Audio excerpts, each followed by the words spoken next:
गए थे कंस का, वापस लौटे और नंद बाबा ने भवन के सामने जब इतनी भीड़ देखी ना तो दौड़ करके आए, ग्वाल वालों से पूछा क्या बात है, इतनी भीड़ क्यों है, क्या हुआ?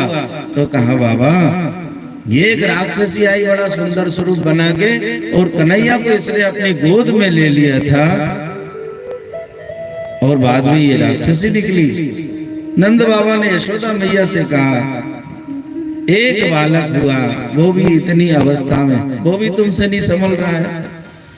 अब यशोदा मैया ने कहा मैं करूं क्या, इतनी सुंदर स्वरूप बना के आई थी, यहाँ हजारों गोपी आई, हमने सोचा ये भी कोई होगी, विश्वास कर लिया हमने।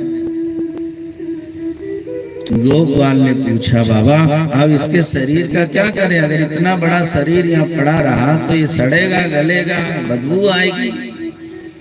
नंद बाबा ने कहा ऐसा करो इसके छोटे छोटे टुकड़े करो, अनेक चिता बनाओ और उसमें जला दो। उसके शरीर के टुकड़े किए गए और अनेक चिता बना करके उसका संस्कार किया। तो कहते हैं कि उसका शरीर जब जला तो उसकी धुआं से खुशबू आई, जैसे हवन करते हैं ना उसमें से जैसी खुशबू आती है, ऐसी पूतना के शरीर से और खुशबू आने लगी। राजा परीक्षित सुखदेव मुनि से पूछ रहे हैं गुरुदेव जब किसी का शरीर जलता है तो उसमें से बदबू आती है और पूतना तो महा पापिनी थी, बाल घातनी थी, रुद्राशना थी, छोटे छोटे बालकों का रक्त पीती थी, उनको मार देती थी। ऐसे राक्षसी का शरीर जला, उसमें से खुशबू कैसे आई, क्यों आई? सुखदेव मुनि समझा रहे राजन ये बात सही है कि पूतना जो थी वो राक्षसी ही थी, लेकिन राक्षसी कब तक थी? जब तक वो भगवान के समक्ष नहीं आई, जब तक भगवान श्याम सुंदर को उनने गोद में नहीं ले लिया, जब तक वो राक्षसी थी। जब भगवान स्वयं श्याम सुंदर को गोद में ले लिया फिर वो राक्षसी कहाँ बची? फिर तो वो संत हो गई ना,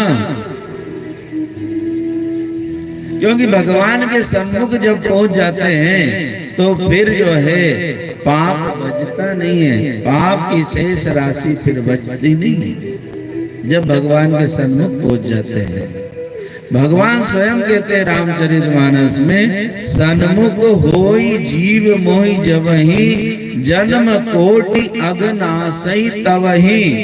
जब भी जीव जो है मेरे सन्मुख हो जाता है तब उसके कोटि जन्म के पाप उसी समय में भस्म कर देता हूं। कोटि जन्म के, करोड़ जन्म के भी पाप हो भगवान के सामने जैसे ही गए सब समाप्त हो जाते हैं। इसलिए मंदिर जाने का विधान है, तीर्थ जाने का विधान है।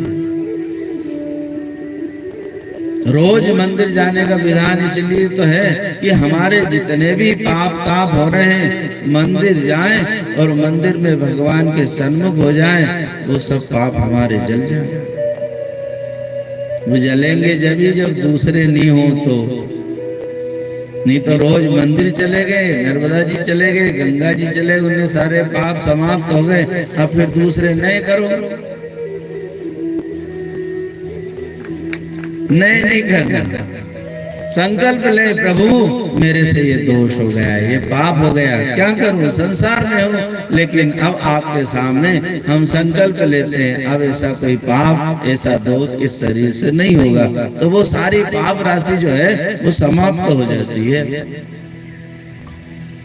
मंदिर इसलिए बनाए हमारे संतों ने, हमारे बुजुर्गों ने मंदिर इसलिए बना के गए कि ये जीव जो है 24 घंटे में एक आधी बार तो सामने आ जाएगा, लेकिन जीव भी पक्का है, मनुष्य भी पक्का है।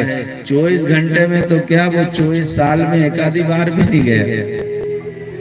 कई लोग हैं वो मंदिर नहीं जाते, आज तक नहीं गए वे मंदिर और न जाएंगे, ना वे कथा में, ना सत्संग में, ना तीर्थ में, ना मंदिर में, कहीं नहीं मिलेंगे आपको। वे उनके घर ही मिलेंगे। हाँ बाहर निकलेंगे तो कुत्ता जरूर घुमाते हुए दिखेंगे कि हाँ कुत्ता घुमा रहे हैं।